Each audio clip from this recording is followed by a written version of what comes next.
ಬಂದಿದೆ. ನಿಮ್ಮ love life ನ ವಿಚಾರವಾಗಿ ಬಹಳ ಕೇರಿಂಗ್ ಅನ್ನ ಮಾಡ್ತಾ ಇರುವಂತಹದ್ದು, ಅದ್ರ ಬಗ್ಗೆನೇ ನೀವು ಯೋಚನೆಯನ್ನ ಮಾಡ್ತಾ ಇರುವಂತಹದ್ದು, ಒಂದು ಸ್ಟೇಬಲ್ ರಿಲೇಶನ್ಶಿಪ್ ಅನ್ನ ಉಳಿಸ್ಕೋಬೇಕು ಅನ್ನುವಂತಹ ಆಲೋಚನೆಯನ್ನ ಮಾಡ್ತಾ ಇರುವಂತಹದ್ದು ರೆಪ್ರೆಸೆಂಟ್ ಆಗ್ತಾ ಇದೆ. ಪಾಸಿಟಿವ್ ಬಗ್ಗೆ ಹೇಳೋದಾದ್ರೆ ಎಲ್ಲವೂ ಚೆನ್ನಾಗಿಯೇ ಇತ್ತು. ಫುಲ್ ಕಾರ್ಡ್ ರೆಪ್ರೆಸೆಂಟ್ ಆಗ್ತಾ ಇದೆ ಅಂದ್ರೆ ಜಾಯ್ಫುಲ್ ಆಗಿತ್ತು, ಚೆನ್ನಾಗೇ ಮಾತಾಡ್ತಾ ಇದ್ರಿ, ಖುಷಿಯಾಗಿದ್ರಿ, ಖುಷಿಯಾಗಿ ಓಡಾಡೋದು ಎಲ್ಲವನ್ನ ಕೂಡ ನೀವು ಮಾಡಿರುವಂತಹದ್ದು ರೆಪ್ರೆಸೆಂಟ್ ಆಗ್ತಾ ಇದೆ. ಆದ್ರೆ ನೀವು ಯಾವಾಗ ಸೀರಿಯಸ್ ಆಗಿ ಕಮಿಟ್ಮೆಂಟ್ ಅನ್ನ ಕೇಳೋದಕ್ಕೆ ಶುರು ಮಾಡ್ತಿರೋ, ಅಥವಾ ನೀವ್ ಯಾವಾಗ ಸ್ವಲ್ಪ ಚೇಂಜಸ್ ಗಳನ್ನ ಮಾಡ್ಕೋ ಅಂತ ಹೇಳೋದಕ್ಕೆ ಶುರು ಮಾಡ್ತಿರೋ, ಅಥವಾ ನೀವು ಸ್ಪಷ್ಟವಾಗಿ ನಿಮ್ಮ ಲವ್ ಲೈಫಿನ ವಿಚಾರವಾಗಿ ಹೀಗೆ ಇರ್ಬೇಕು ಅಂತ ಯಾವಾಗ ಒಂದು ಗಡಿಗಳನ್ನ ಹಾಕೋಕೆ ಶುರು ಮಾಡ್ತಿರೋ, ಆಗ ನಿಮ್ಮ ಲವ್ ಲೈಫಿನ ವಿಚಾರದಲ್ಲಿ ಫೀಲಿಂಗ್ಗಳು ಲೆಫ್ಟ್ ಔಟ್ ಆಗುವಂತ ಸಾಧ್ಯತೆಗಳು ಇದ್ದಿರುವಂತಹದ್ದು ನಿಮ್ಮ ಪಾಸಿಟಿವ್ ನಲ್ಲಿ ರೆಪ್ರೆಸೆಂಟ್ ಆಗ್ತದೆ. ನೀವೇನಾದ್ರೂ ಹಾಗಿರ್ಬೇಕು ಹೀಗಿರ್ಬೇಕು ಅಂತ ಏನಾದ್ರೂ ನೀವು ಅವ್ರಿಗೆ ಹೇಳಿದ್ರೆ ಅವರು ನಿಮ್ಮಿಂದ ಸ್ವಲ್ಪ ಸ್ವಲ್ಪ ದೂರ ಹೋಗಿರುವಂತಹದ್ದು ರೆಪ್ರೆಸೆಂಟ್ ಆಗ್ತಾ ಇದೆ. ಯಾಕಂದ್ರೆ ನೀವು ಖುಷಿಯಾಗಿರ್ಬೇಕು, ಸಂತೋಷ ಆಗಿರ್ಬೇಕು ಅಷ್ಟನ್ನ ಮಾತ್ರನೇ ಅವರು ಎಕ್ಸ್ಪೆಕ್ಟ್ ಅನ್ನ ಮಾಡುವಂತಹದ್ದು. ಈಗ ಸದ್ಯದ ಮಟ್ಟಿಗೆ ಅವರು ನಿಮ್ಗೆ ಯಾವುದೇ ರೀತಿಯ ಸೀರಿಯಸ್ ಕಮಿಟ್ಮೆಂಟ್ ಗೆ ಒಳಗಾಗುವಂತ ಸಾಧ್ಯತೆಗಳು ಯಾವುದು ಇದ್ದಿರೋ ಮಟ್ಟಿಗೆ ನಿಮ್ಮ ಪಾಸ್ಟ್ ನಲ್ಲಿ ರೆಪ್ರೆಸೆಂಟ್ ಆಗ್ತಾ ಇಲ್ಲ. ಈ ಪರ್ಸನ್ ಏನು ಈ 4 ಕಾರ್ಡ್ ಬಂದಿದೆಯೋ, ಈ ಪರ್ಸನ್ ಸೀರಿಯಸ್ ಕಮಿಟ್ಮೆಂಟ್ ಗೆ ಸಿಗುವಂತಹ ಸಾಧ್ಯತೆಗಳು ಇದ್ದಿರೋ ಮಟ್ಟಿಗೆ ನಿಮ್ಮ ಪಾಸ್ಟ್ ನಲ್ಲಿ ಕಾಣಿಸ್ತಾ ಇಲ್ಲ. ಆಗ ಅವರಿಗೆ ಫೀಲಿಂಗ್ ಲೆಫ್ಟ್ ಔಟ್ ಆಗಿರುವಂತಹದ್ದು, ಅವರು ಸ್ವಲ್ಪ ಸ್ವಲ್ಪ ಚೇಂಜ್ ಆಗಿ ನಿಮ್ಮಿಂದ ದೂರ ಹೋಗಿರುವಂತಹದ್ದು ಈ ಕಾರ್ಡಿನಲ್ಲಿ ರೆಪ್ರೆಸೆಂಟ್ ಆಗ್ತಾ ಇದೆ. ಅಟ್ ದಿ ಪ್ರೆಸೆಂಟ್ ನಲ್ಲಿ ನಿಮಗೆ ಬಂದಿರುವಂತಹ ಕಾರ್ಡ್ ಏನು, ವೀಲ್ ಆಫ್ ಫಾರ್ಚೂನ್.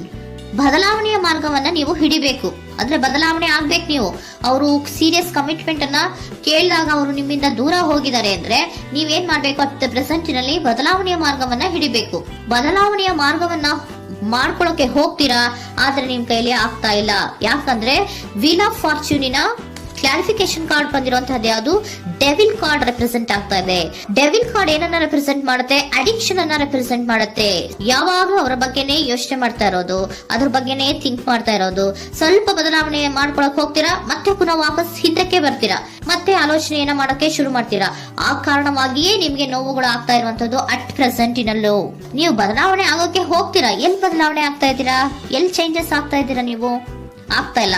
ಯಾಕೆ ಹೇಳಿ, ನಿಮ್ಮಲ್ಲಿ ಅಡಿಕ್ಷನ್ ಗಳು ರೆಪ್ರೆಸೆಂಟ್ ಆಗ್ತಾ ಇದೆ. ತುಂಬಾ ಅಡಿಕ್ಷನ್ ಇರೋದ್ರಿಂದ, ನಿಮ್ಮ ಲವ್ ಲೈಫ್ ನ ವಿಚಾರವಾಗಿ ನೀವು ತುಂಬಾ ಅಡಿಕ್ಟ್ ಆಗಿರೋದ್ರಿಂದ ನೀವು ಯಾವುದೇ ರೀತಿಯ ಬದಲಾವಣೆಯನ್ನ ನೀವು ಮಾಡ್ಕೋತಿಲ್ಲ. ನಿಮ್ಮ ಲವ್ ಲೈಫ್ ನ ವಿಚಾರವಾಗಿ ನೀವು ಬದಲಾವಣೆಯನ್ನೇ ಮಾಡ್ಕೋತಾ ಇಲ್ಲ. ಅವ್ರು ಕಮಿಟ್ಮೆಂಟ್ ಕೊಟ್ಟಿಲ್ಲ, ಅವ್ರು ಹೋದ್ರು ಅಂದ್ಮೇಲೆ ನೀವು ಮುಂದೆ ಬರ್ಬೇಕು, ನಿಮ್ಮ ಜೀವನದಲ್ಲಿ ನೀವು ಮುಂದೆ ಬರ್ಬೇಕು. ಸೊ ನೀವು ಮುಂದೆ ಬರಕ್ ಹೋಗ್ತೀರಾ, ಆದ್ರೆ ಅಲ್ಲೇ ಸ್ಟ್ರಕ್ ಆಗ್ತಾ ಇರುವಂತಹದ್ದು ರೆಪ್ರೆಸೆಂಟ್ ಆಗ್ತಾ ಇದೆ. ನೀವ್ ಯಾವಾಗ ಅಡಿಕ್ಷನ್ ಗಳನ್ನ ಜಾಸ್ತಿ ಮಾಡ್ಕೋತಿರೋ ಅಬ್ಸೆಷನ್ ಆಗತ್ತೆ. ಯಾವಾಗ ನಿಮ್ಮಲ್ಲಿ ಅಬ್ಸೆಷನ್ ಗಳಾಗಕ್ಕೆ ಶುರು ಆಗುತ್ತೋ ಆಗ ನಿಮ್ಮ ನೋವುಗಳು ಜಾಸ್ತಿ ಆಗುತ್ತೆ. ಕಣ್ಣೀರಿಡೋದು, ನೋವನ್ನ ಪಡೋದು, ಸಂಕಟ ಪಡೋದು, ಪದೇ ಪದೇ ನೆನಪಿಸ್ಕೊಳ್ಳೋದು, ಅಳೋದು, ಆಗದೇ ಇಲ್ವೇನೋ ನನಗೆ ಅನ್ನುವಂತಹ ರೀತಿಯಲ್ಲಿ ಅಟ್ ಪ್ರೆಸೆಂಟ್ ನಲ್ಲಿ ಕೆಲವೊಬ್ರು ಇರುವಂತಹದ್ದು ರೆಪ್ರೆಸೆಂಟ್ ಆಗ್ತಾ ಇದೆ. ನೆಕ್ಸ್ಟ್ ಕಾರ್ಡ್ ಬಂದಿರುವಂತಹದ್ದು ಯಾವುದು, ಕ್ವೀನ್ ಆಫ್ ಪೆಂಟಿಕಲ್ಸ್ ಬಂದಿದೆ. ಸೊ ಕ್ವೀನ್ ಆಫ್ ಪೆಂಟಿಕಲ್ ಏನನ್ನ ರೆಪ್ರೆಸೆಂಟ್ ಮಾಡುತ್ತೆ, ನಿಮ್ಮನ್ನ ನೀವು ಗಮನವನ್ನ ಕೊಡಬೇಕು, ನಿಮ್ಮ ಕಡೆಗೆ ನೀವು ಹೆಚ್ಚು ಗಮನವನ್ನ ಕೊಡಬೇಕು. ಅವ್ರು ನಿಮ್ಗೆ ಸೀರಿಯಸ್ ಕಮಿಟ್ಮೆಂಟ್ ಕೊಡ್ಲಿಲ್ಲ, ಫೀಲಿಂಗ್ ಲೆಫ್ಟ್ ಔಟ್ ಆಯ್ತು, ಅವರು ದೂರ ಆಯ್ತು, ಹೋದ್ರು ಅಲ್ವಾ. ಸೊ ನೀವೇನ್ ಮಾಡ್ಬೇಕು, ನೀವು ನಿಮ್ ಕಡೆಗೆ ಗಮನವನ್ನ ಕೊಡಬೇಕು. ವೀಲ್ ಆಫ್ ಫಾರ್ಚೂನ್ ಅಂದ್ರೆ ಏನು, ನೀವು ಬದಲಾವಣೆಯ ಮಾರ್ಗವನ್ನ ಹಿಡಿಬೇಕು. ಬದಲಾವಣೆಯ ಮಾರ್ಗವನ್ನ ಮಾಡ್ಕೊಳ್ಳೋದಕ್ಕೆ ಹೋದ್ರೂ ಕೂಡ ಮತ್ತೆ ವಾಪಸ್ ಹಿಂದೆ ಬರೋದು, ಮತ್ತೆ ಅಡಿಕ್ಷನ್ ಆಗೋದು, ಮತ್ತೆ ನೆನಪಿಸ್ಕೊಳ್ಳುವಂತಹದ್ದು, ಮತ್ತೆ ನೋವನ್ನ ಪಡುವಂತಹದ್ದು ನಿಮ್ಮಲ್ಲಿ ರೆಪ್ರೆಸೆಂಟ್ ಆಗ್ತಾ ಇದೆ. ನೀವು ಈ ಅಡಿಕ್ಷನ್ ಗಳಿಂದ ನೀವು ಆಚೆ ಬರಬೇಕು ಅಂದ್ರೆ ನಿಮ್ಮನ್ನ ನೀವು ಬ್ಯುಸಿಯಾಗಿ ಇಟ್ಕೋಬೇಕು. ಟೈಮ್ ಇದ್ರೂ ಕೂಡ ಮತ್ತೆ ಪುನಃ ಹಿಂದೆ ಬಂದು ನೀವು ಆಲೋಚನೆ ಮಾಡುವಂತಹ ಸಾಧ್ಯತೆಗಳು ಇದೆ. ಅದಕ್ಕೆ ನೀವು ಅಟ್ ಪ್ರೆಸೆಂಟ್ ನಲ್ಲಿ ನೀವು ಆ ಫೀಲಿಂಗ್ ಇಂದ, ಈ ನೋವಿನಿಂದ ನೀವು ಆಚೆ ಬರ್ಬೇಕಂದ್ರೆ ನೀವೇನ್ ಮಾಡ್ಬೇಕು, ಸ್ವಲ್ಪ ಏನಾದ್ರೂ ಬ್ಯುಸಿ ಆಗ್ಬೇಕು, ಕೆಲಸಗಳನ್ನ ಮಾಡೋದಕ್ಕೆ ಶುರು ಮಾಡ್ಬೇಕು.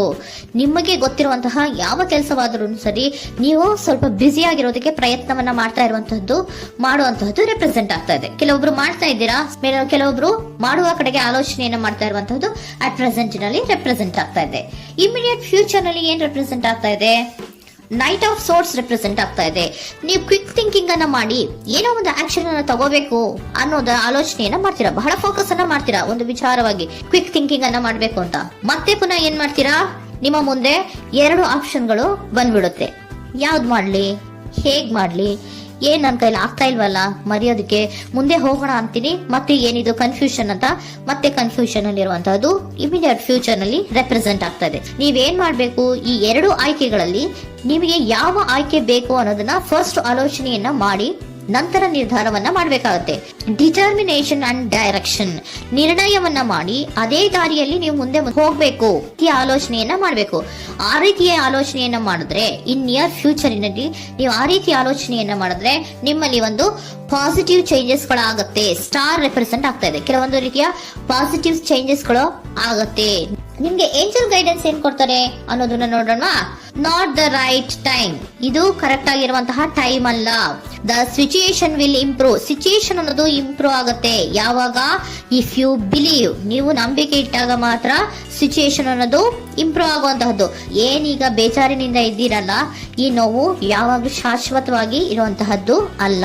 ನಾಟ್ ದ ರೈಟ್ ಟೈಮ್, ಇದು ಕರೆಕ್ಟ್ ಆಗಿರುವಂತಹ ಸಮಯ ಅಲ್ಲ, ಸ್ವಲ್ಪ ವೇಟ್ ಮಾಡು, ನೀವು ಚೇಂಜಸ್ ಮಾಡ್ಕೊಳ್ಳೋ ಕಡೆಗೆ ಹೆಚ್ಚು ಗಮನವನ್ನ ಕೊಡು, ಅಲ್ಲಿ ಚೇಂಜಸ್ ಆಗತ್ತೆ ಅನ್ನೋದನ್ನ ಏಂಜಲ್ ಗೈಡೆನ್ಸ್ ನಿಮ್ಗೆ ಕೊಡ್ತಾ ಇದ್ದಾರೆ.